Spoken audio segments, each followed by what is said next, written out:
Hoje em dia, em qualquer lugar do mundo que seja, todos conhecem o famoso Bayern de Munique, um predador nacional e continental que tem uma identidade tão singular que o diferencia de qualquer clube do mundo, algo que ao longo dos anos fez a sua camisa vermelha ser símbolo de poder.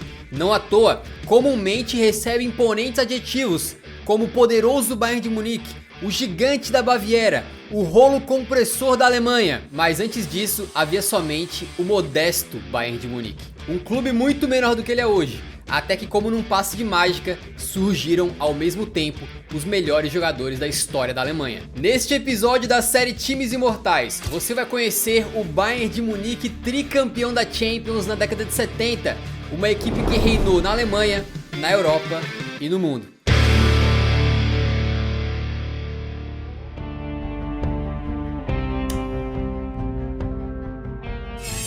Nos anos 60, a imagem do Bayern de Munique era muito diferente daquela que você conhece hoje em dia, né? O clube que hoje ostenta mais de 30 conquistas da Bundesliga, que normalmente cria dinastias assombrosas no futebol alemão, era mais nada do que um coadjuvante no passado. O Bayern, fundado em 1900, tinha até os anos 60 apenas uma conquista de campeonato alemão na sua história, na longínqua temporada de 1931-32. Para se ter uma ideia, nos 2 primeiros anos de fundação da Bundesliga como conhecemos hoje, no início da década de 60, o Bayern de Munique sequer estava disputando, porque estava na segunda divisão. Já no cenário europeu, a coisa não era muito diferente. O Bayern de Munique jamais tinha chegado em uma semifinal da então Copa dos Campeões, que nesse vídeo a gente vai sempre chamar de Champions League para facilitar, beleza? Sendo que outros clubes alemães já tinham conseguido na época, como o Hamburgo, o Borussia Dortmund e até o Frankfurt, que chegou a ser vice-campeão europeu. O Bayern de Munique já era um símbolo esportivo dentro da Alemanha, mas em termos de força era muito diferente dessa potência que é hoje em dia. O Bayern sequer era o principal time de Munique. Acredite se quiser, na verdade ele ficava na sombra do hoje modesto 1860 Munique. O rival local era mais importante naquela época, tendo ganhado Copas da Alemanha, Bundesliga e participado em competições europeias. Para esse cenário mudar, era preciso uma grande combinação de fatores, como por exemplo, a chegada de um grande técnico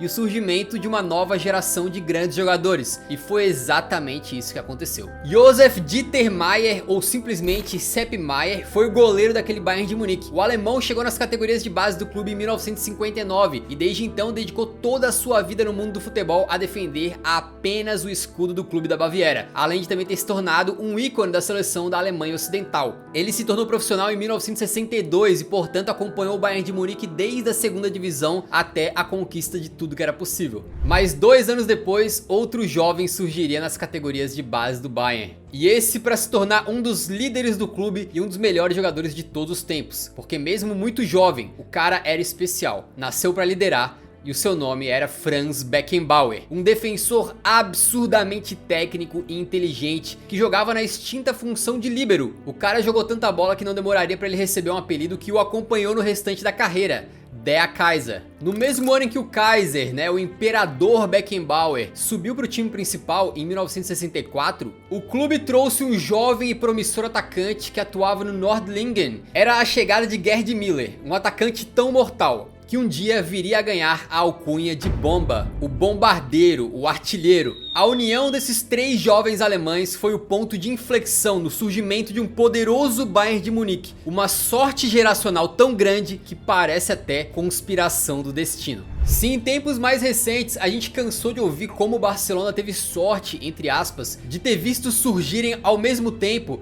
Messi, Xavi, Busquets, Iniesta, esse caso do Bayern também não foi diferente. Alguns dos maiores jogadores da história do clube apareceram na mesma geração e juntos eles ajudaram o Bayern de Munique a vencer o primeiro campeonato alemão na era Bundesliga, sob o comando do croata Branko Zebec na temporada 1968-69, com Gerd Müller sendo artilheiro com incríveis 30 gols anotados, muito para os seus 23 anos de idade na época. O bombardeiro Gerd Müller seria mais uma vez artilheiro na edição seguinte, dessa vez anotando incríveis 38 gols, um desempenho fenomenal que o fez ser coroado como bola de ouro da France Football de 1970, mesmo sem ter vencido a Bundesliga. Aos poucos, as evidências começavam a deixar muito claro que o Bayern de Munique tinha em suas mãos uma geração de ouro. Mas a mente por trás do melhor Bayern de todos os tempos não foi o técnico branco Zebedee, mesmo esse tendo conquistado a primeira Bundesliga do clube. Na maior parte do tempo foi o treinador Udo Lattek. O alemão assumiu o clube da Baviera em março de 1970, substituindo Zebedee no meio da temporada. Aquele seria o seu primeiro trabalho como técnico principal de uma equipe, após ter passado um período como auxiliar técnico da seleção da Alemanha. Havia muita desconfiança em torno do Lattek, só que ele tinha uma coisa que é essencial para o sucesso de qualquer time de futebol: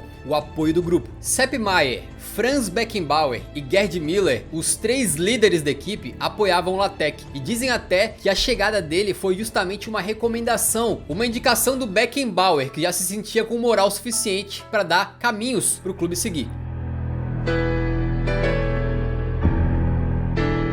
No mesmo ano de 1970 chegam outros dois craques pro clube, que seriam peças importantíssimas. Um deles era Uli Hoeneß, que veio do pequeno Ulm e era um atacante, que caía mais pela direita, mas era capaz de fazer outras funções, jogar em outras posições do ataque. Já Paul Breitner era cria das categorias de base do Bayern de Munique, um jogador muito polivalente, capaz de jogar tanto como lateral esquerdo, quanto como meio campista. Esses dois se juntaram aos três anteriores, para formar o que seria a espinha dorsal daquele Bayern de Munique, as 5 estrelas primordiais da equipe. A primeira grande conquista do Bayern sob o comando de Udo Lattek viria na temporada 71-72, que foi a terceira conquista de campeonato alemão da história do clube bávaro. Nessa campanha, o Bayern marcou o absurdo número de 101 gols, sendo que 40 deles, amigo, foram marcados pelo Gerd Müller. Esse feito do Müller durou muitos e muitos anos, tanto é que talvez você se lembre que recentemente na temporada 2021-22 o Lewandowski marcou 41 gols numa mesma Bundesliga e bateu esse recorde aí do Müller, que durava 50 anos. Também nessa temporada de 71-72 o Bayern emplacou a maior goleada da história de um campeonato alemão, que foi justamente contra o rival Borussia Dortmund, 11-1. Quem vê hoje o Bayern metendo 4 ou 5 no Borussia Dortmund e acha que os caras são fregueses, naquela época era pior. Ao fim do ano de 1972, o Bayern de Munique viu outro de seus craques ser eleito bola de ouro da France Football, dessa vez o Kaiser, Franz Beckenbauer, que teve Müller o acompanhando em segundo lugar no pódio. E o ano de 1972 foi mais importante ainda para o Bayern de Munique por outros dois motivos. Primeiramente é que esse Bayern ficou ligado de forma neural à seleção alemã da época, e a história começou na Eurocopa de 72, vencida pela Alemanha Ocidental, já com 6 titulares do Bayern de Munique entre os 11 iniciais. E depois porque foi o ano da inauguração do Estádio Olímpico de Munique, construído durante anos para os Jogos Olímpicos de Verão de 1972. Ele virou casa tanto para o Bayern quanto para o 1860 Munique, e agora o estádio seria casa para ambos, né? O Bayern de Munique finalmente teria um palco à altura do futebol que praticava. Hoje em dia todo mundo sabe que o Bayern joga na famosa Allianz Arena em Munique, mas de 1972 até 2005 eles tiveram aí o Estádio Olímpico de Munique como casa. E talvez como um prelúdio do que viria pela frente, a inauguração do estádio foi justamente no amistoso entre a Alemanha Ocidental e União Soviética, em que a Alemanha meteu 4-1 com 4 gols dele, Gerd Müller, que pegaria gosto pela coisa.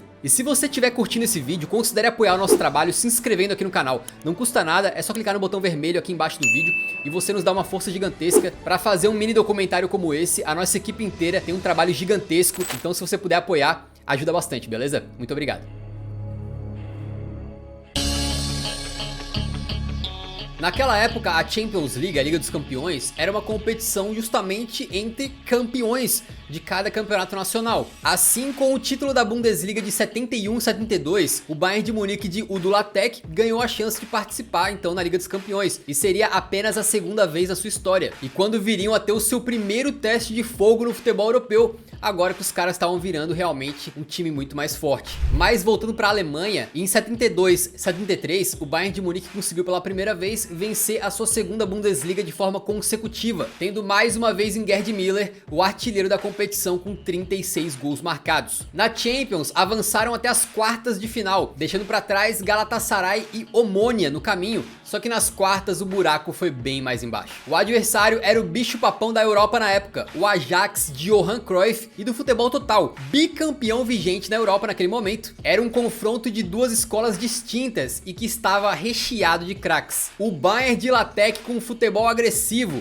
com disciplina tática, controle, que não tinha nenhum problema em defender e explorar a enorme velocidade e letalidade de Uli Hoeneß e Müller nos contra-ataques. Já o Ajax de Stefan Kovacs tinha suas características singulares de pressão o tempo todo e movimentação frenética que simbolizava o futebol total, presente na equipe mesmo que Rinus Michels não fosse mais o treinador. Mas apesar da grande força dos dois times, o confronto ficou muito desequilibrado, porque em Amsterdã, na partida de ida, o Ajax meteu logo 4 a 0. Apesar da equipe do Bayern ter garra e talento, sabíamos que podíamos lidar com eles sem qualquer problema, disse na época Johan Cruyff. No jogo da volta, o Bayern até consegue vencer por 2 a 1, mas acaba eliminado pela soma dos resultados. Apesar da grande derrota, o confronto foi um marco no futebol europeu, pois sabia-se que aquelas eram as duas equipes mais fortes. Gerd Müller acabou como artilheiro da competição com 11 gols marcados, mesmo caindo nas quartas de final da competição. Já o Ajax caminharia para ganhar mais uma vez a orelhuda, pela terceira vez consecutiva, só que após essa conquista, Johan Cruyff partiu para o Barcelona e a equipe decaiu. Com a perda de desempenho do Ajax, o espaço estava livre, o caminho traçado para uma nova equipe reinar na Europa. E não havia melhor candidato que o Bayern de Munique. E a temporada 1973-74 seria muito especial, porque culminaria com a disputa da Copa do Mundo. E para sorte da seleção alemã ocidental, o Bayern de Munique vinha numa crescente há muitos anos e atingiria o seu pico justamente nessa época. E aqui é importante ressaltar como era precioso nessa época o fato de que um clube conseguia reunir vários craques de mesma nacionalidade, né? Porque o futebol não era como é hoje, em que os grandes clubes têm jogadores de dezenas de nacionalidades. Naquela época, um clube da Alemanha seria predominantemente formado por jogadores alemães. Isso beneficiava muito a seleção, que já recebia um pacote de jogadores assim, que estavam vindo com o entrosamento dos seus clubes. E o Bayern tinha a maior geração de jogadores alemães da história, o que facilitava muito para a Alemanha Ocidental, que ia jogar a Copa do Mundo de 74. E os jogadores bávaros iniciavam aquela temporada com a esperança mais alta do que nunca, de que poderiam chegar forte para a disputa da Champions e colocar Munique no mapa da Europa e depois do mundo.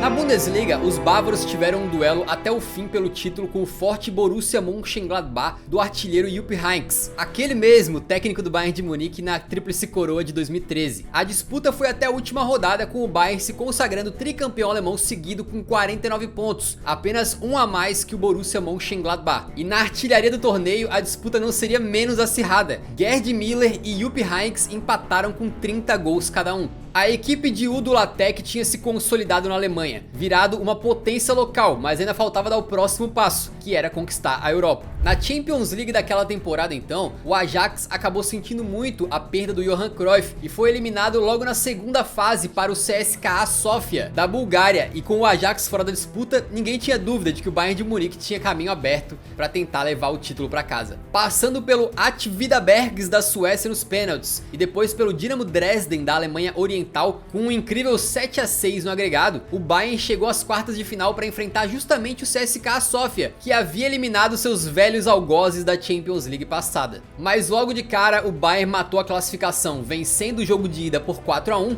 e passando mesmo com uma derrota na volta. Na semifinal, passaram por cima do Újpest da Hungria, vencendo por 4 a 1 no agregado. Assim, o Bayern chegava na final da Champions League pela primeira vez na sua história e se tornando apenas o segundo clube alemão a conseguir tal feito. O rival na decisão seria um time histórico do Atlético de Madrid, comandado pelo craque Luiz Aragonês. A final aconteceu em 15 de maio de 74 no estádio Heysel, em Bruxelas. O Bayern foi a campo com Sepp Maier, Paul Breitner, Schwarzenbeck, Beckenbauer e Hansen, Kappelmann, Zobel, Roth, Uli Hoeneß, Gerd Müller e Conny Torstensson. Pra você ter uma ideia, nessa equipe só tinham 2 estrangeiros, que era o dinamarquês Hansen e o sueco Torstensson. Todos os demais jogadores do Bayern de Munique eram alemães. E o que se viu em campo foi uma partida duríssima, terminando sem gols no tempo regulamentar. Na prorrogação, aos 114 minutos, Luiz Aragonês tirou um gol de falta da cartola e colocou o Atlético de Madrid com uma mão na taça. Só que foi nesse momento que o time rojiblanco deu início à sua saga de perder finais de Champions por um tris. No último minuto da prorrogação, Schwarzenbeck acertou um chutaço de fora da área e empatou a partida. Naquela época não havia disputa de pênaltis, né, para os caras decidirem quem seria campeão. Então eles marcaram um segundo jogo, exatamente, um jogo de desempate. Um detalhe,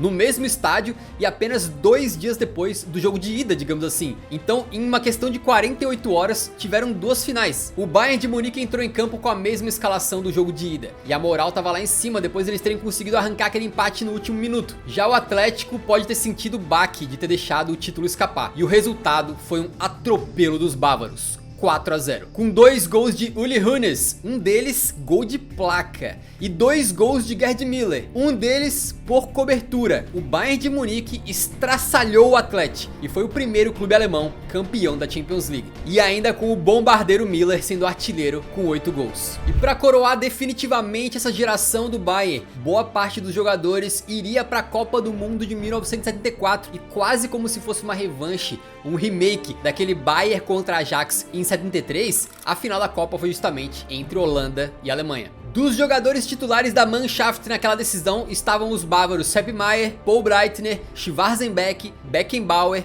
Gerd Müller e Uli Hoeneß. Mais da metade do time do Bayern. E no fim, eles conseguiram dar o troco nos holandeses pela eliminação na Champions League, vencendo a final da Copa do Mundo de virada por 2 a 1, com gols de Breitner e Gerd Müller, consolidando assim um feito inacreditável. A geração de ouro da Baviera tinha se tornado uma potência na Alemanha e agora tinha conquistado a Europa e o mundo.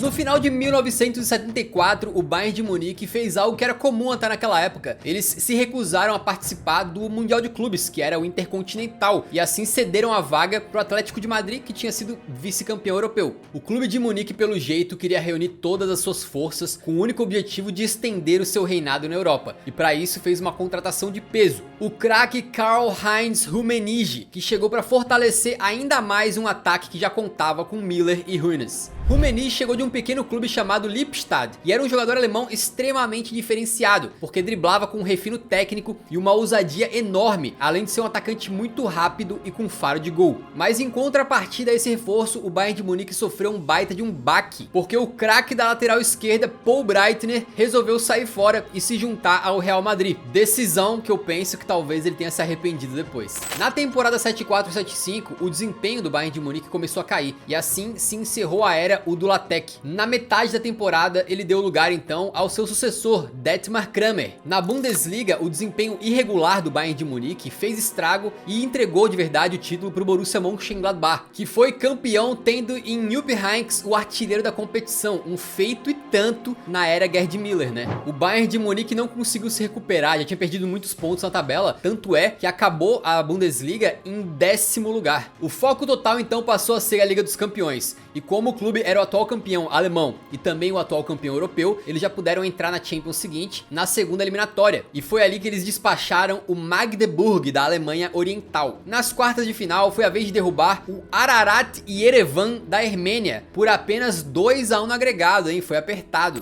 O rival nas semifinais foi o Saint-Étienne da França, que fez um jogo duro, mas também caiu por terra, e a grande decisão seria contra o Leeds United da Inglaterra. O Bayern chegava à sua segunda final continental consecutiva, e naquele dia 28 de maio de 1975, a final foi jogada no Parque dos Príncipes em Paris, e o Bayern foi a campo com Sepp Maier, Anderson, Schwarzenbeck, Beckenbauer e Dernberger, Hoth, Kappelmann e Zobel, Torstensson, Uli Hoeneß e Gerd Müller. Essa foi uma final extremamente dura, não só porque o Leeds era um bom time, mas também pela questão física. Anderson e Hoeneß acabaram sendo substituídos ainda no primeiro tempo por lesões, sendo que o segundo estava com uma lesão séria no joelho. Era consequência das várias chegadas fortes que os jogadores do Leeds estavam fazendo nos jogadores do Bayern. Eles apostavam num jogo mais físico do que técnico. Além disso, o Leeds teve uma chance clara, com o Sepp Maier goleirando o Bayern fazendo um milagre, e um gol anulado que causou muita confusão durante a partida. Inclusive, o Leeds foi roubado, tá? Porque não teve impedimento, nem falta, nem nada nesse lance. Era um gol legalíssimo.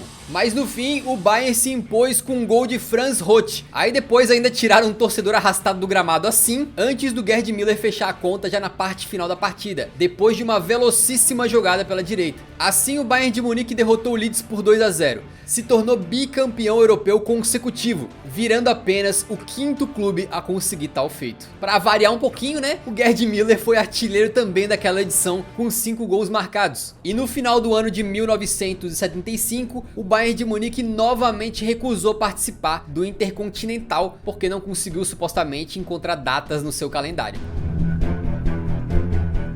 Na Bundesliga de 7-5-7-6, o Bayern do treinador Dietmar Kramer não fez feio como na temporada anterior não, mas eles também mais uma vez não conseguiram levar o título da Bundesliga para casa. E adivinha com quem ficou o título? Com o poderoso Borussia Mönchengladbach novamente, que venceu com 5 pontos de distância para o Bayern, que acabaria aquela edição do campeonato alemão em terceiro lugar, também atrás do Hamburgo. E no final das contas, o Bayern de Munique acabou tentando então repetir o feito que o Ajax tinha conseguido, o de ser tricampeão europeu em sequência. O Bayern então começou a campanha da Champions League 75-76 na primeira fase e passaram tratorando o modesto Jeunesse Esch de Luxemburgo, vencendo por somente 8 a 1 no agregado, né? Com direito a 2 gols de Rummenigge, que tinha se tornado titular. Na segunda eliminatória, mandou para casa o Malmo da Suécia, num duro confronto vencido apenas por 1 gol de vantagem no agregado. E a partir das quartas de final vieram as pedreiras. Primeiramente, o Benfica. Os portugueses tinham tudo para fazer jogo duro, especialmente depois do resultado de 0 a 0 na ida, mas na volta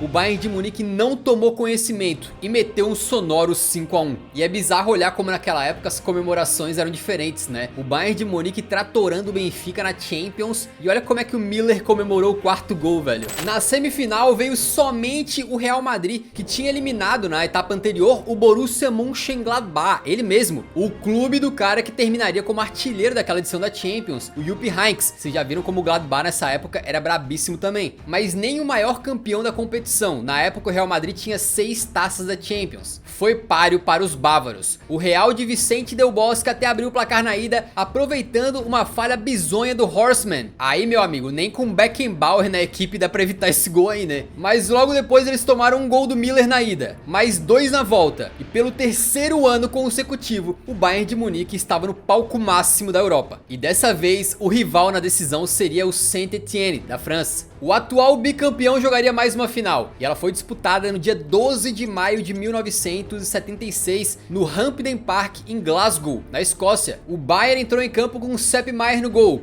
Hansen, Schwarzenbeck, Beckenbauer e Horstmann, Kappelmann, Roth e Durnberger, Hunes, Rummenigge e Gerd Müller. A grande mudança ficou por conta do Karl-Heinz Rummenigge, que havia se consolidado na equipe e se tornado titular. E foi uma final muito difícil mais uma vez, em que o meio-campista Franz Roth aparecendo mais uma vez para resolver, como ele já tinha feito na edição passada. Essa aí foi para deixar o irmão Celso orgulhoso. E assim, com o jogo lá em cá, não teve jeito. Esse gol do Franz Roth definiu o placar, 1 a 0, e o grande objetivo daquele Bayern de Munique estava então concretizado. O clube era tricampeão consecutivo da Liga dos Campeões, sendo apenas o 3º a conseguir tal feito. E o modesto Bayern de Munique se consolidava agora, de uma vez por todas, como o gigante da Baviera.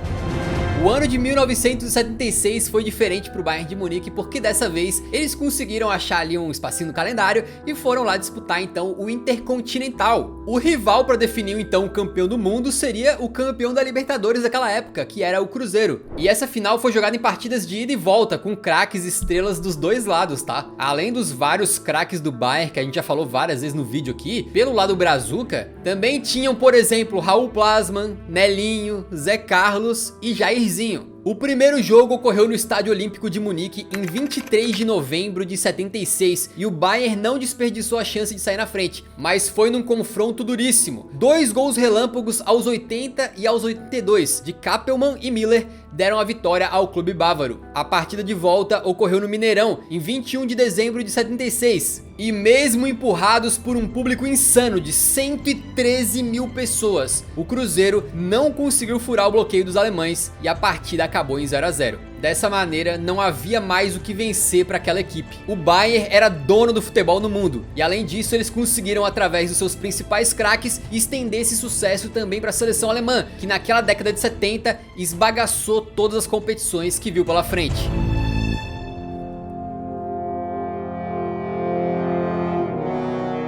No fim de 1976, mais uma vez a bola de ouro da France Football foi para Munique e mais uma vez o ganhador foi Franz Beckenbauer, que faturava sua segunda e última conquista do prêmio. Isso era prova cabal de como a qualidade do Beckenbauer era absurda e ele conseguia se destacar individualmente, mesmo numa equipe que tinha Gerd Müller fazendo gol a rodo e Uli Hoeneß e Rummenigge jogando um futebol absurdo, sendo os protagonistas com bola na rede, mas mesmo assim não havia dúvidas de que o melhor jogador daquele Bayern era um defensor. Na defesa, ele era uma muralha, um gênio das antecipações e do tempo de bola. E com a pelota nos pés, era tão classudo e tão cheio de técnica que recebia completa liberdade para avançar no campo e ir se tornando, no lance ofensivo, um meio-campista e até um meio-atacante, chegando na área para finalizar jogadas. Não é difícil ver o Beckenbauer com a bola bem à frente no campo ofensivo quando a gente vê vídeos daquele timaço do Bayern de Munique. Ele era por vezes uma espécie de zagueiro meia, uma coisa que apenas um gênio como ele era capaz de fazer. A temporada 76-77 foi o fim da era de ouro do Bayern de Munique. Na Alemanha, eles passaram de vez o bastão para o Borussia Mönchengladbach.